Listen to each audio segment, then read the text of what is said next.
Welcome back to O'Clock in the Journal, where classic mysteries come to life. Today we present The Adventure of the Dancing Men, a tale where seemingly playful drawings conceal a dangerous secret. As Holmes deciphers the strange code, a tragic past resurfaces, with deadly consequences. Settle in for a gripping case of cryptic clues and emotional depth. Holmes had been seated for some hours in silence, with his long, thin back curved over a chemical vessel in which he was brewing a particularly malodorous product. His head was sunk upon his breast, and he looked from my point of view like a strange, lank bird with dull gray plumage and a black topknot. "So, Watson," said he suddenly, "you do not propose to invest in South African securities?" I gave a start of astonishment. Accustomed as I was to Holmes's curious faculties, this sudden intrusion into my most intimate thoughts was utterly inexplicable. "How on earth do you know that?" I asked. He wheeled round upon his stool, with a steaming test tube in his hand, and a gleam of amusement in his deep-set eyes. "Now, Watson, confess yourself utterly taken aback," said he. "I am. I ought to make you sign a paper to that effect." "Why?" "Because in 5 minutes you will say that it is all so absurdly simple." "I am sure that I shall say nothing of the kind. You see, my dear Watson." He propped his test tube in the rack and began to lecture with the air of a professor addressing his class. "It is not really difficult to construct a series of inferences, each dependent upon its predecessor and each simple in itself. If, after doing so, one simply knocks out all the central inferences and presents one's audience with the starting point and the conclusion, one may produce a startling, though possibly a meretricious effect." Now it was not really difficult, by an inspection of the groove between your left forefinger and thumb, to feel sure that you did not propose to invest your small capital in the goldfields. "I see no connection." "Very likely not, but I can quickly show you a close connection. Here are the missing links of the very simple chain. 1. You had chalk between your left finger and thumb when you returned from the club last night. 2. You put chalk there when you play billiards, to steady the cue. 3. You never play billiards except with Thurston. 4. You told me, 4 weeks ago, that Thurston had an option on some South African property which would expire in a month, and which he desired you to share with him. 5. Your checkbook is locked in my drawer, and you have not asked for the key. 6. You do not propose to invest your money in this manner." "How absurdly simple!" I cried. "Quite so," said he, a little nettled. "Every problem becomes very childish when once it is explained to you. Here is an unexplained one. See what you can make of that, friend Watson." He tossed a sheet of paper upon the table, and turned once more to his chemical analysis. I looked with amazement at the absurd hieroglyphics upon the paper. "Why, Holmes, it is a child's drawing!" I cried. "Oh, that's your idea!" "What else should it be? That is what Mr. Hilton Cubitt, of Riding Thorpe Manor, Norfolk, is very anxious to know. This little conundrum came by the first post, and he was to follow by the next train. There's a ring at the bell, Watson. I should not be very much surprised if this were he." A heavy step was heard upon the stairs, and an instant later there entered a tall, ruddy, clean-shaven gentleman, whose clear eyes and florid cheeks told of a life led far from the fogs of Baker Street. He seemed to bring a whiff of his strong, fresh, bracing East Coast air with him as he entered. Having shaken hands with each of us, he was about to sit down, when his eye rested upon the paper with the curious markings, which I had just examined and left upon the table. "Well, Mr. Holmes, what do you make of these?" he cried. "They told me that you were fond of queer mysteries, and I don't think you can find a queerer one than that. I sent the paper on ahead, so that you might have time to study it before I came." "It is certainly rather a curious production," said Holmes. "At first sight it would appear to be some childish prank. It consists of a number of absurd little figures dancing across the paper upon which they are drawn.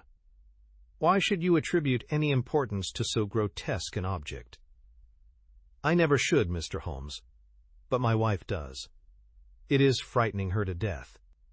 She says nothing, but I can see terror in her eyes. That's why I want to sift the matter to the bottom.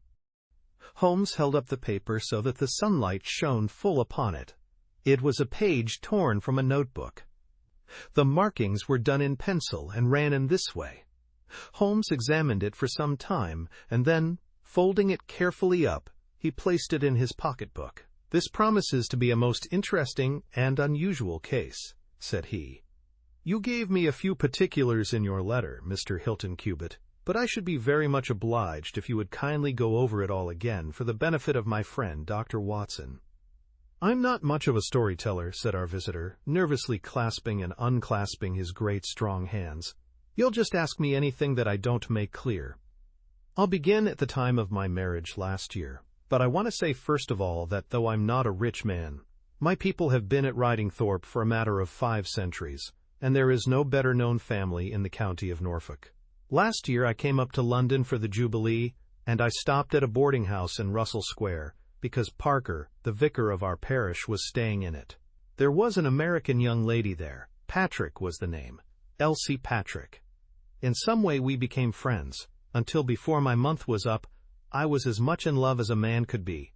We were quietly married at a registry office, and we returned to Norfolk, a wedded couple. You'll think it very mad, Mr. Holmes, that a man of a good old family should marry a wife in this fashion, knowing nothing of her past or of her people, but if you saw her and knew her, it would help you to understand. She was very straight about it, was Elsie. I can't say that she did not give me every chance of getting out of it if I wished to do so. I have had some very disagreeable associations in my life, said she. I wish to forget all about them.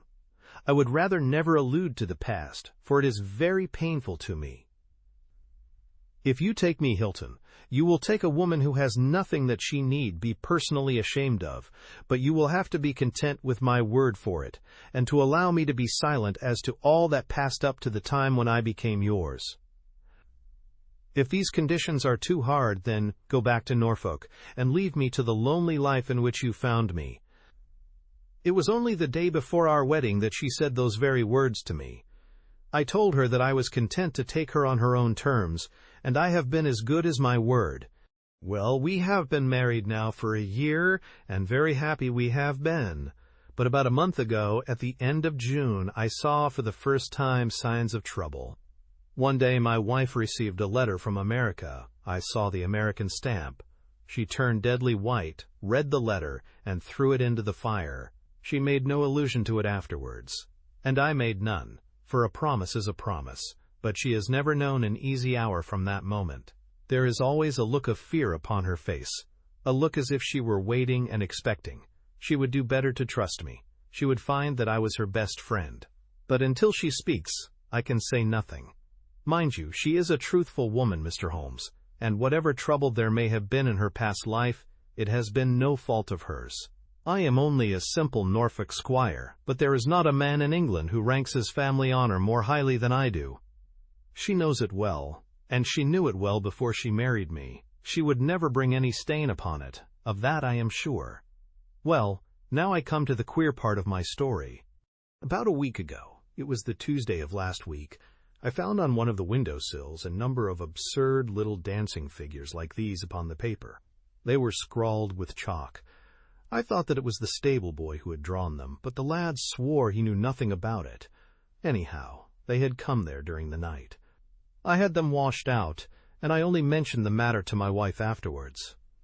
To my surprise, she took it very seriously, and begged me if any more came to let her see them. None did come for a week, and then yesterday morning I found this paper lying on the sundial in the garden. I showed it to Elsie, and down she dropped in a dead faint. Since then she has looked like a woman in a dream, half dazed, and with terror always lurking in her eyes. It was then that I wrote and sent the paper to you, Mr. Holmes. It was not a thing that I could take to the police, for they would have laughed at me. But you will tell me what to do. I am not a rich man. But if there is any danger threatening my little woman, I would spend my last copper to shield her.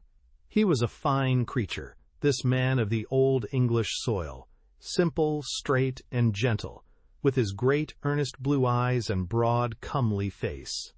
His love for his wife and his trust in her shone in his features. Holmes had listened to his story with the utmost attention, and now he sat for some time in silent thought. "Don't you think, Mr. Cubitt," said he at last, "that your best plan would be to make a direct appeal to your wife, and to ask her to share her secret with you?"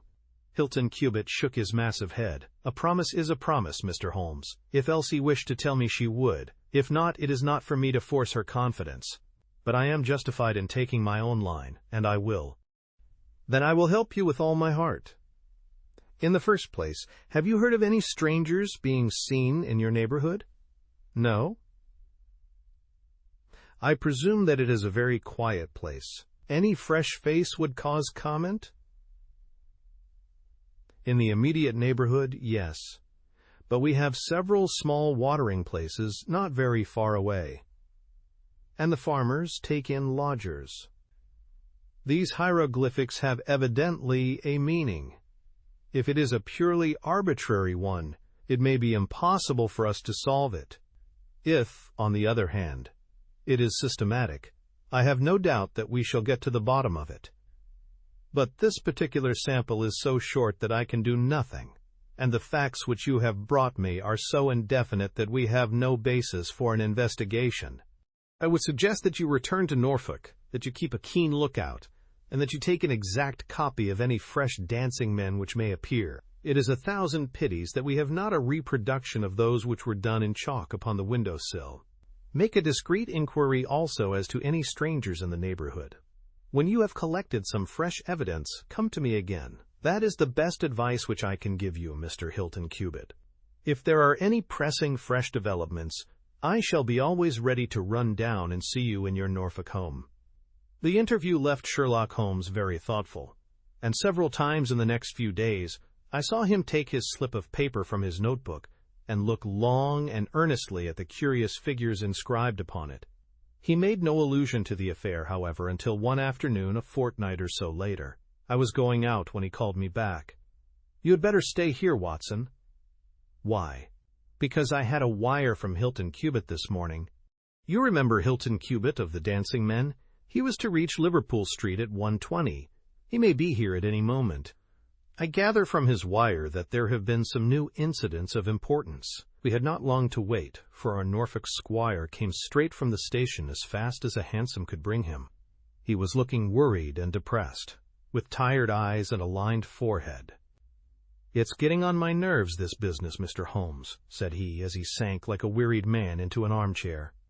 "It's bad enough to feel that you are surrounded by unseen, unknown folk who have some kind of design upon you, but when, in addition to that, you know that it is just killing your wife by inches, then it becomes as much as flesh and blood can endure. She's wearing away under it, just wearing away before my eyes." "Has she said anything yet?" "No, Mr. Holmes, she has not. And yet there have been times when the poor girl has wanted to speak, and yet could not quite bring herself to take the plunge. I have tried to help her, but I dare say I did it clumsily, and scared her from it. She has spoken about my old family, and our reputation in the county, and our pride in our unsullied honor, and I always felt it was leading to the point, but somehow it turned off before we got there." "But you have found out something for yourself?" "A good deal, Mr. Holmes. I have several fresh dancing men pictures for you to examine, and what is more important, I have seen the fellow." "What? The man who draws them?" "Yes, I saw him at his work. But I will tell you everything in order. When I got back after my visit to you, the very first thing I saw next morning was a fresh crop of dancing men.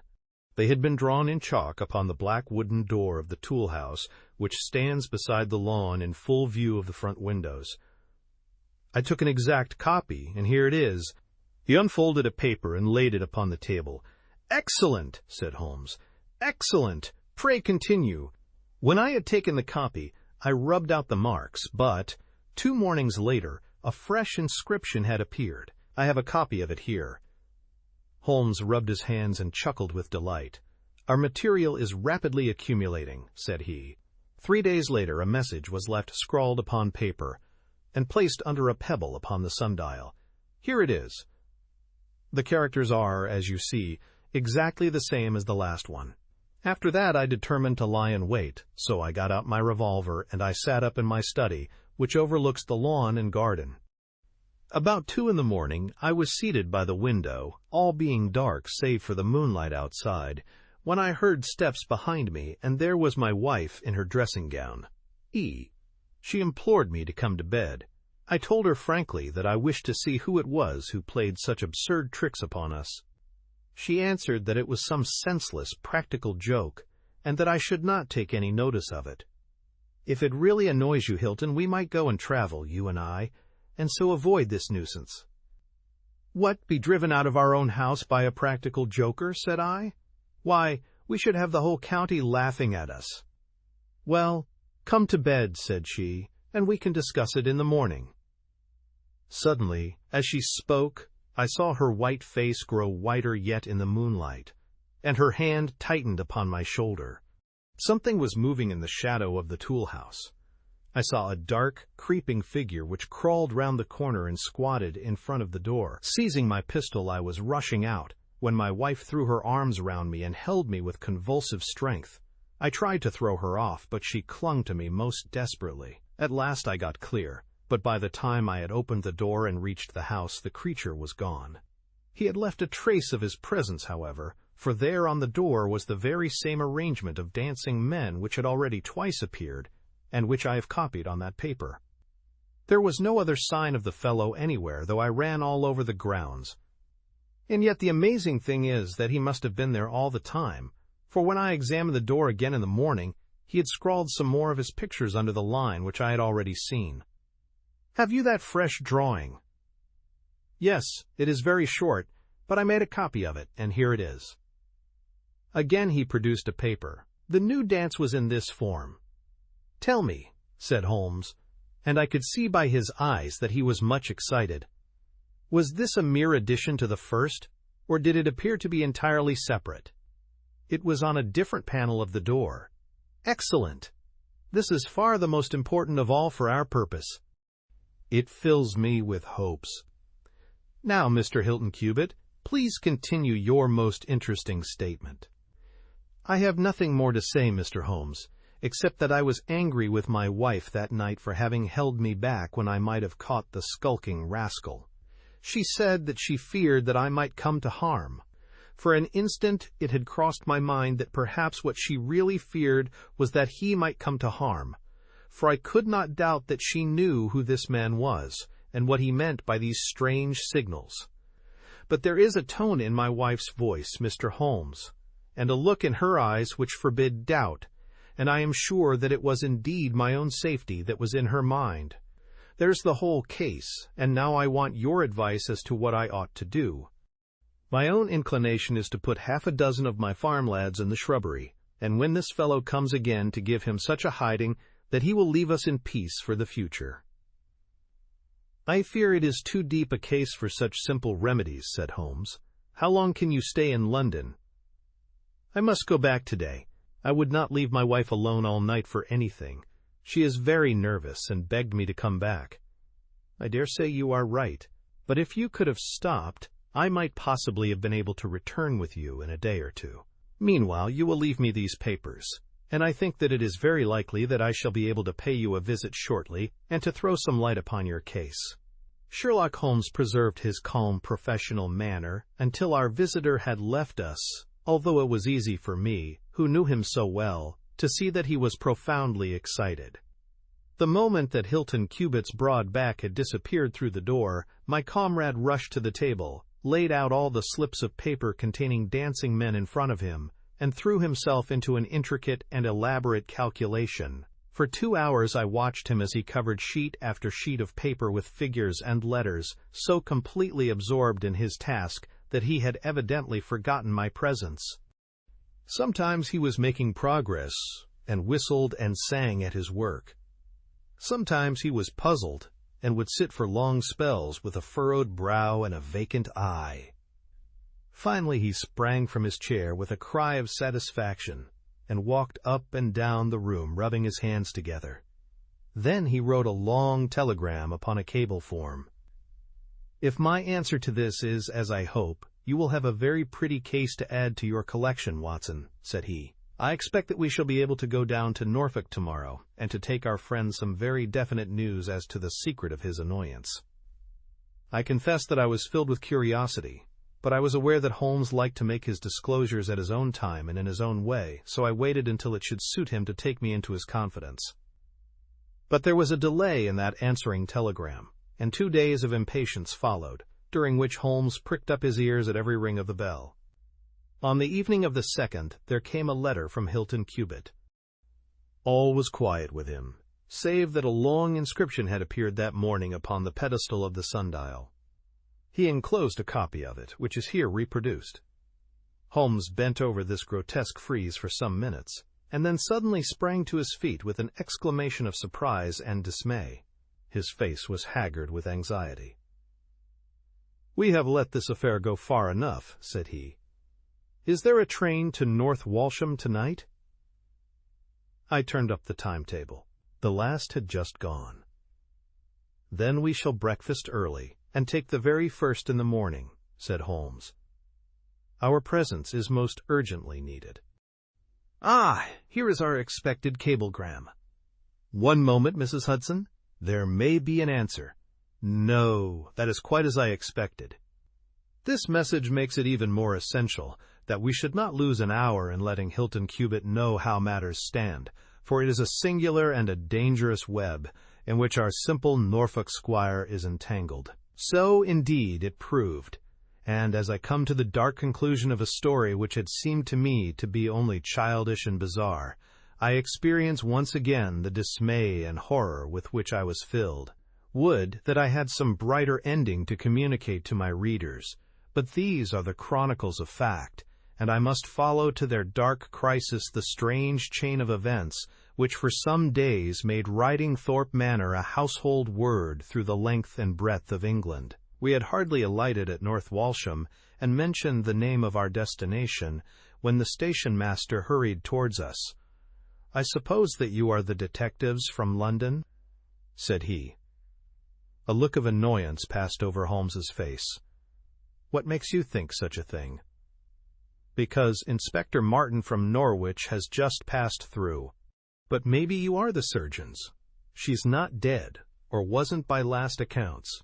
You may be in time to save her yet, though it be for the gallows." Holmes's brow was dark with anxiety. "We are going to Ridingthorpe Manor," said he, "but we have heard nothing of what has passed there." "It's a terrible business," said the station-master. "They are shot, both Mr. Hilton Cubitt and his wife. She shot him, and then herself, so the servants say. He's dead, and her life is despaired of. Dear, dear, one of the oldest families in the county of Norfolk, and one of the most honored."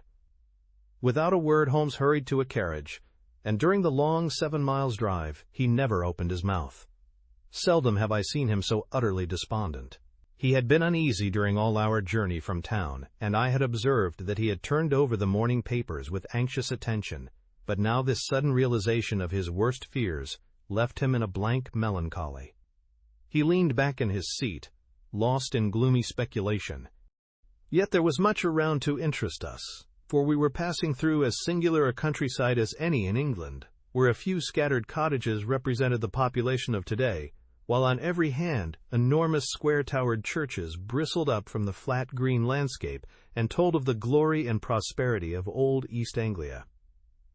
At last the violet rim of the German Ocean appeared over the green edge of the Norfolk coast, and the driver pointed with his whip to 2 old brick and timber gables which projected from a grove of trees. "That's Ridingthorpe Manor," said he. As we drove up to the porticoed front door, I observed in front of it, beside the tennis lawn, the black tool house and the pedestaled sundial with which we had such strange associations. A dapper little man, with a quick, alert manner and a waxed mustache, had just descended from a high dog-cart. He introduced himself as Inspector Martin of the Norfolk Constabulary, and he was considerably astonished when he heard the name of my companion. "Why, Mr. Holmes, the crime was only committed at 3 this morning. How could you hear of it in London and get to the spot as soon as I? I anticipated it. I came in the hope of preventing it. Then you must have important evidence of which we are ignorant, for they were said to be a most united couple. I have only the evidence of the dancing men, said Holmes. I will explain the matter to you later. Meanwhile, since it is too late to prevent this tragedy, I am very anxious that I should use the knowledge which I possess in order to ensure that justice be done. Will you associate me in your investigation, or will you prefer that I should act independently? I should be proud to feel that we were acting together, Mr. Holmes, said the inspector earnestly. In that case, I should be glad to hear the evidence and to examine the premises without an instant of unnecessary delay. Inspector Martin had the good sense to allow my friend to do things in his own fashion and contented himself with carefully noting the results. The local surgeon, an old, white-haired man, had just come down from Mrs. Hilton Cubitt's room, and he reported that her injuries were serious but not necessarily fatal. The bullet had passed through the front of her brain, and it would probably be some time before she could regain consciousness. On the question of whether she had been shot or had shot herself, he would not venture to express any decided opinion. Certainly the bullet had been discharged at very close quarters. There was only the one pistol found in the room, 2 barrels of which had been emptied. Mr. Hilton Cubitt had been shot through the heart. It was equally conceivable that he had shot her and then himself, or that she had been the criminal, for the revolver lay upon the floor midway between them. "Has he been moved?" asked Holmes. "We have moved nothing except the lady. We could not leave her lying wounded upon the floor." "How long have you been here, doctor?" "Since 4 o'clock. Anyone else?" "Yes, the constable here." "And you have touched nothing?" "Nothing." "You have acted with great discretion. Who sent for you?" "The housemaid, Saunders." "Was it she who gave the alarm?" "She and Mrs. King, the cook." "Where are they now?" "In the kitchen, I believe." "Then I think we had better hear their story at once." The old hall, oak-paneled and high-windowed, had been turned into a court of investigation. Holmes sat in a great, old-fashioned chair, his inexorable eyes gleaming out of his haggard face. I could read in them a set purpose to devote his life to this quest until the client whom he had failed to save should at last be avenged. The trim Inspector Martin, the old gray-headed country doctor, myself, and a stolid village policeman made up the rest of that strange company. The 2 women told their story clearly enough. They had been aroused from their sleep by the sound of an explosion, which had been followed a minute later by a second one. They slept in adjoining rooms, and Mrs. King had rushed in to Saunders. Together, they had descended the stairs. The door of the study was open, and a candle was burning upon the table. Their master lay upon his face in the center of the room. He was quite dead. Near the window his wife was crouching, her head leaning against the wall. She was horribly wounded, and the side of her face was red with blood. She breathed heavily, but was incapable of saying anything. The passage, as well as the room, was full of smoke and the smell of powder. The window was certainly shut and fastened upon the inside. Both women were positive upon the point. They had at once sent for the doctor and for the constable. Then, with the aid of the groom and the stable boy, they had conveyed their injured mistress to her room. Both she and her husband had occupied the bed. She was clad in her dress, he in his dressing gown over his night clothes. Nothing had been moved in the study. So far as they knew, there had never been any quarrel between husband and wife. They had always looked upon them as a very united couple. These were the main points of the servants' evidence. In answer to Inspector Martin, they were clear that every door was fastened upon the inside, and that no one could have escaped from the house.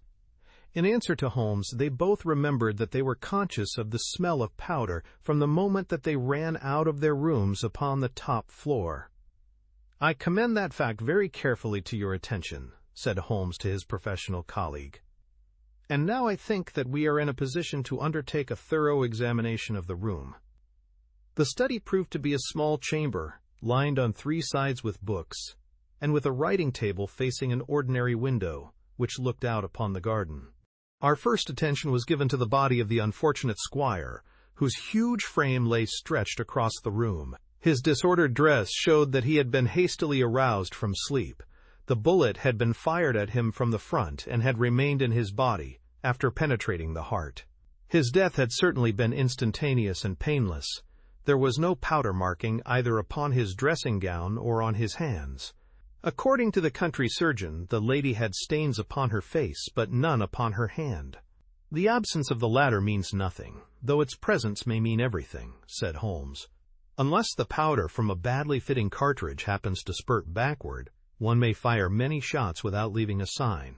I would suggest that Mr. Cubitt's body may now be removed. I suppose, Doctor, you have not recovered the bullet which wounded the lady? A serious operation will be necessary before that can be done, but there are still 4 cartridges in the revolver. 2 have been fired and 2 wounds inflicted, so that each bullet can be accounted for. So it would seem, said Holmes. Perhaps you can account also for the bullet which has so obviously struck the edge of the window. He had turned suddenly, and his long, thin finger was pointing to a hole which had been drilled right through the lower window sash, about an inch above the bottom. "By George!" cried the inspector. "However did you see that?" "Because I looked for it." "Wonderful," said the country doctor. "You are certainly right, sir. Then a 3rd shot has been fired, and therefore a 3rd person must have been present. But who could that have been, and how could he have got away?" "That is the problem which we are now about to solve," said Sherlock Holmes. "You remember, Inspector Martin, when the servants said that on leaving their room they were at once conscious of a smell of powder. I remarked that the point was an extremely important one." "Yes, sir, but I confess I did not quite follow you." "It suggested that at the time of the firing the window as well as the door of the room had been open. Otherwise the fumes of powder could not have been blown so rapidly through the house.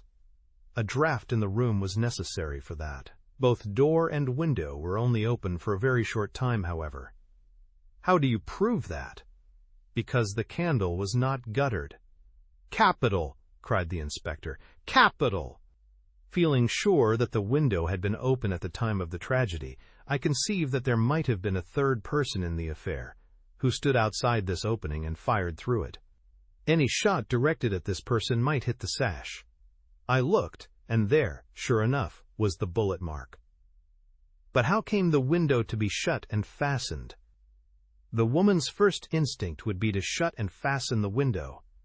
But, halloa, what is this? It was a lady's handbag which stood upon the study table. A trim little handbag of crocodile skin and silver. Holmes opened it and turned the contents out. There were 20 50-pound notes of the Bank of England, held together by an India rubber band, nothing else. "This must be preserved, for it will figure in the trial," said Holmes, as he handed the bag with its contents to the inspector. "It is now necessary that we should try to throw some light upon this 3rd bullet, which has clearly, from the splintering of the wood, been fired from inside the room. I should like to see Mrs. King, the cook, again. You said, Mrs. King, that you were awakened by a loud explosion. When you said that, did you mean that it seemed to you to be louder than the 2nd one?" "Well, sir, it wakened me from my sleep, so it is hard to judge. But it did seem very loud." "You don't think that it might have been 2 shots fired almost at the same instant?" "I am sure I couldn't say, sir." "I believe that it was undoubtedly so. I rather think, Inspector Martin, that we have now exhausted all that this room can teach us. If you will kindly step round with me, we shall see what fresh evidence the garden has to offer." A flower bed extended up to the study window, and we all broke into an exclamation as we approached it. The flowers were trampled down, and the soft soil was imprinted all over with footmarks. Large, masculine feet they were, with peculiarly long, sharp toes. Holmes hunted about among the grass and leaves like a retriever after a wounded bird. Then, with a cry of satisfaction, he bent forward and picked up a little brazen cylinder. "I thought so," said he. "The revolver had an ejector, and here is the 3rd cartridge. I really think, Inspector Martin, that our case is almost complete." The country inspector's face had shown his intense amazement at the rapid and masterful progress of Holmes's investigation. At first he had shown some disposition to assert his own position, but now he was overcome with admiration, and ready to follow without question wherever Holmes led. "Whom do you suspect?" he asked. "I'll go into that later. There are several points in this problem which I have not been able to explain to you yet. Now that I have got so far, I had best proceed on my own lines, and then clear the whole matter up once and for all." "Just as you wish, Mr. Holmes, so long as we get our man. I have no desire to make mysteries, but it is impossible at the moment of action to enter into long and complex explanations. I have the threads of this affair all in my hand. Even if this lady should never recover consciousness, we can still reconstruct the events of last night and ensure that justice be done. First of all, I wish to know whether there is any inn in this neighborhood known as Elrige's." The servants were cross-questioned, but none of them had heard of such a place. The stable boy threw a light upon the matter by remembering that a farmer of that name lived some miles off, in the direction of East Ruston. "Is it a lonely farm?" "Very lonely, sir." "Perhaps they have not heard yet of all that happened here during the night?" "Maybe not, sir." Holmes thought for a little, and then a curious smile played over his face. "Saddle a horse, my lad," said he. "I shall wish you to take a note to Elrige's farm." He took from his pocket the various slips of the dancing men. With these in front of him, he worked for some time at the study table. Finally, he handed a note to the boy, with directions to put it into the hands of the person to whom it was addressed, and especially to answer no questions of any sort which might be put to him. I saw the outside of the note, addressed in straggling, irregular characters, very unlike Holmes's usual precise hand. It was consigned to Mr. Abe Slaney, Elrige's Farm, East Ruston, Norfolk. "I think, Inspector," Holmes remarked, "that you would do well to telegraph for an escort, as, if my calculations prove to be correct, you may have a particularly dangerous prisoner to convey to the county jail. The boy who takes this note could no doubt forward your telegram. If there is an afternoon train to town, Watson, I think we should do well to take it, as I have a chemical analysis of some interest to finish, and this investigation draws rapidly to a close." When the youth had been dispatched with the note, Sherlock Holmes gave his instructions to the servants. If any visitor were to call asking for Mrs. Hilton Cubitt, no information should be given as to her condition, but he was to be shown at once into the drawing-room. He impressed these points upon them with the utmost earnestness. Finally, he led the way into the drawing-room with the remark that the business was now out of our hands, and that we must while away the time as best we might until we could see what was in store for us. The doctor had departed to his patients, and only the inspector and myself remained. "I think that I can help you to pass an hour in an interesting and profitable manner," said Holmes, drawing his chair up to the table and spreading out in front of him the various papers upon which were recorded the antics of the dancing men. "As to you, friend Watson, I owe you every atonement for having allowed your natural curiosity to remain so long unsatisfied. To you, Inspector, the whole incident may appeal as a remarkable professional study. I must tell you, first of all, the interesting circumstances connected with the previous consultations which Mr. Hilton Cubitt has had with me in Baker Street." He then shortly recapitulated the facts which have already been recorded. "I have here in front of me these singular productions, at which one might smile, had they not proved themselves to be the forerunners of so terrible a tragedy. I am fairly familiar with all forms of secret writings, and am myself the author of a trifling monograph upon the subject, in which I analyze 160 separate ciphers, but I confess that this is entirely new to me. The object of those who invented the system has apparently been to conceal that these characters convey a message, and to give the idea that they are the mere random sketches of children.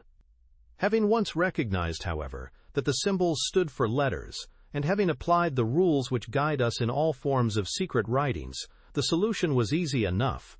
The first message submitted to me was so short that it was impossible for me to do more than to say, with some confidence, that the symbol XXX stood for E. As you are aware, E is the most common letter in the English alphabet, and it predominates to so marked an extent that even in a short sentence one would expect to find it most often. Out of 15 symbols in the first message, 4 were the same, so it was reasonable to set this down as E. It is true that in some cases the figure was bearing a flag, and in some cases not, but it was probable, from the way in which the flags were distributed, that they were used to break the sentence up into words. I accepted this as a hypothesis, and noted that E was represented by, but now came the real difficulty of the inquiry. The order of the English letters after E is by no means well marked, and any preponderance which may be shown in an average of a printed sheet may be reversed in a single short sentence. Speaking roughly, T, A, O, I, N, S, H, R, D, and L are the numerical order in which letters occur, but T, A, O, and I are very nearly abreast of each other, and it would be an endless task to try each combination until a meaning was arrived at. I therefore waited for fresh material. In my second interview with Mr. Hilton Cubitt, he was able to give me 2 other short sentences and 1 message, which appeared, since there was no flag, to be a single word. Here are the symbols. Now in the single word I have already got the 2 E's coming second and fourth in a word of 5 letters. It might be sever or lever or never. There can be no question that the latter, as a reply to an appeal, is far the most probable, and the circumstances pointed to its being a reply written by the lady.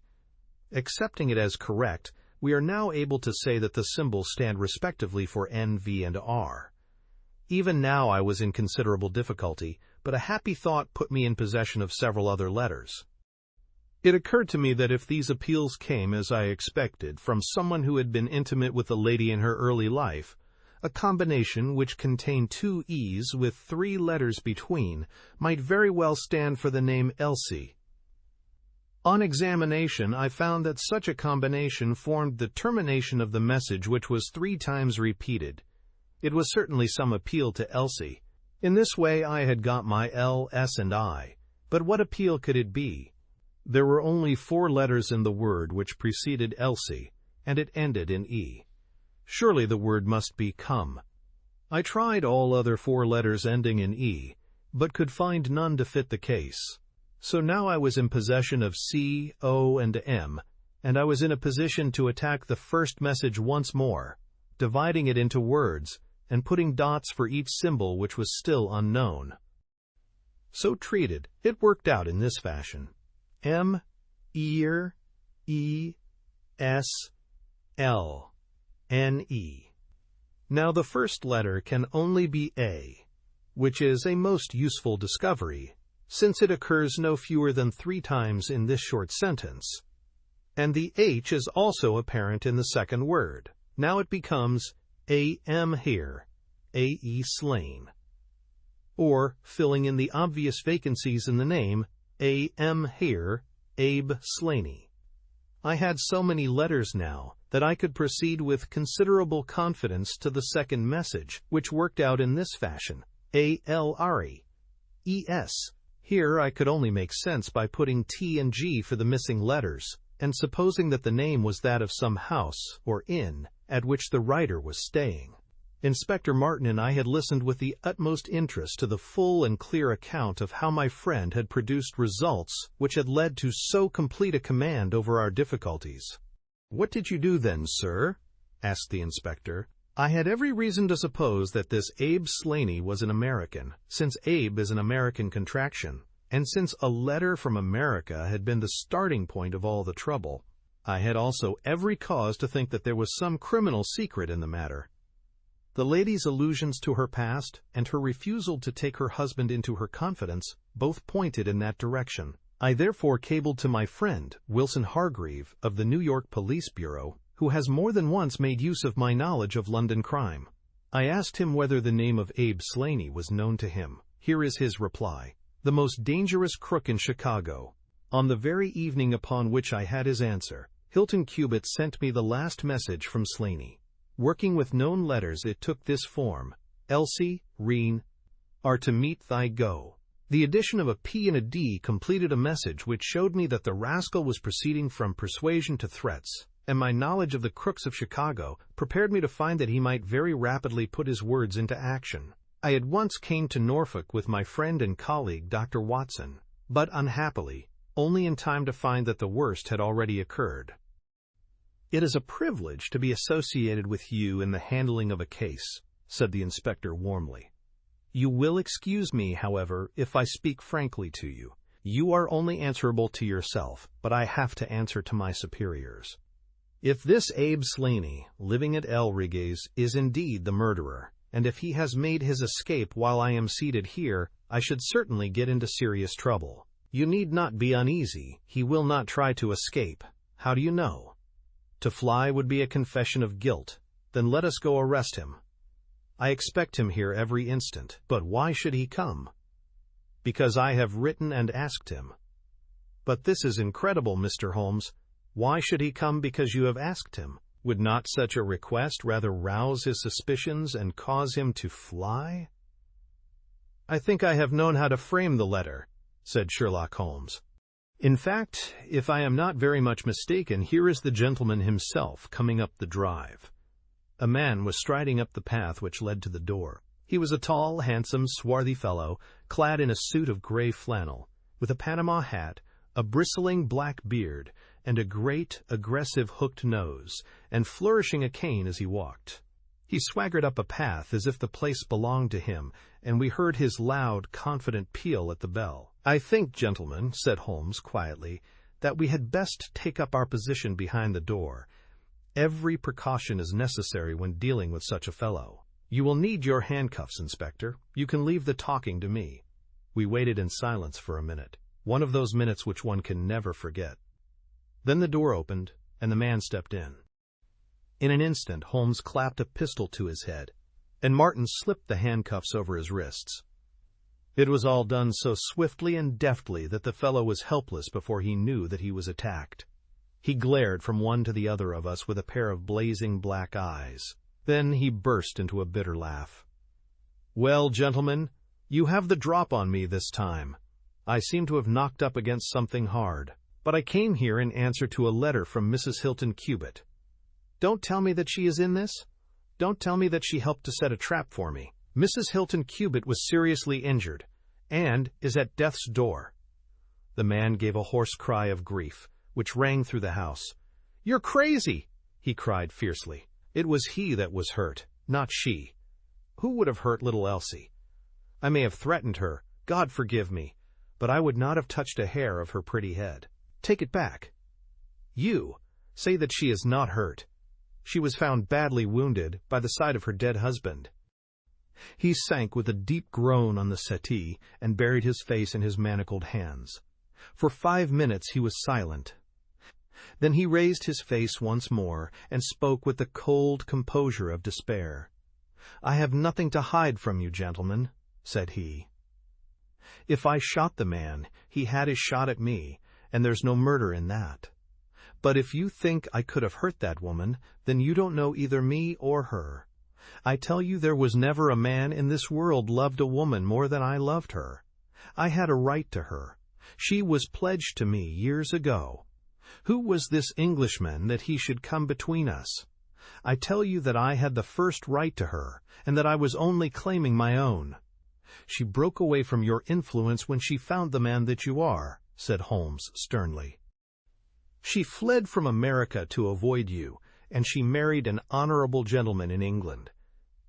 You dogged her and followed her and made her life a misery to her, in order to induce her to abandon the husband whom she loved and respected, in order to fly with you, whom she feared and hated. You have ended by bringing about the death of a noble man and driving his wife to suicide. That is your record in this business, Mr. Abe Slaney, and you will answer for it to the law.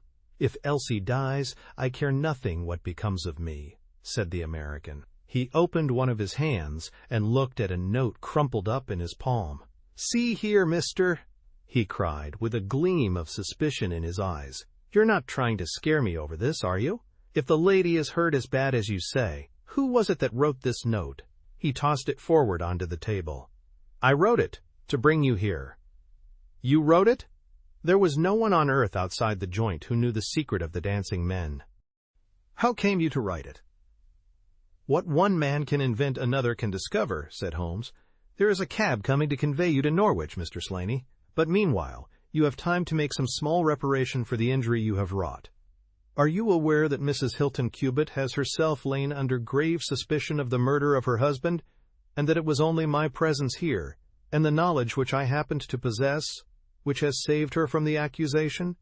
The least that you owe her is to make it clear to the whole world that she was in no way, directly or indirectly, responsible for his tragic end." "I ask nothing better," said the American. "I guess the very best case I can make for myself is the absolute naked truth." "It is my duty to warn you that it will be used against you," cried the inspector, with the magnificent fair play of the British criminal law. Slaney shrugged his shoulders. "I'll chance that," said he. "First of all, I want you gentlemen to understand that I have known this lady since she was a child. There were 7 of us in a gang in Chicago, and Elsie's father was the boss of the joint. He was a clever man, was old Patrick. It was he who invented that writing, which would pass as a child's scrawl unless you just happened to have the key to it. Well, Elsie learned some of our ways, but she couldn't stand the business, and she had a bit of honest money of her own, so she gave us all the slip and got away to London. She had been engaged to me, and she would have married me, I believe, if I had taken over another profession, but she would have nothing to do with anything on the cross. It was only after her marriage to this Englishman that I was able to find out where she was. I wrote to her, but got no answer. After that I came over, and, as letters were no use, I put my messages where she could read them. Well, I have been here a month now. I lived in that farm, where I had a room down below, and could get in and out every night, and no one the wiser. I tried all I could to coax Elsie away. I knew that she read the messages, for once she wrote an answer under one of them. Then my temper got the better of me, and I began to threaten her.